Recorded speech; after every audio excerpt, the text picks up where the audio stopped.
bilang paghahanda sa inaasahang dami ng pasahero ngayong Semana Santa at alinsunod sa direktiba ni Pangulong Ferdinand R. Marcos Jr., pinaigting pa ng Department of Public Works and Highways ang regular na mga aktibidad sa mga kalsada. Ayon kay DPWH Secretary Manuel Bonoan, ni-reactivate na ang programang Lakbay Alalay na nag-aatas sa lahat ng regional at district engineering offices na tiyaking ligtas at bukas ang mga national road.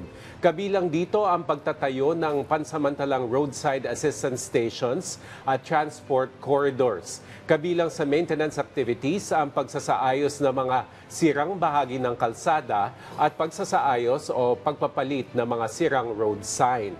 Magtatalaga ang DPWH ng mga Lakbay Alalay team na binubuo ng uniformed field at crew personnel sa ilang lugar sa mga national roads simula alas 8 ng umaga sa April 16 hanggang alas 5 ng hapon sa April 19.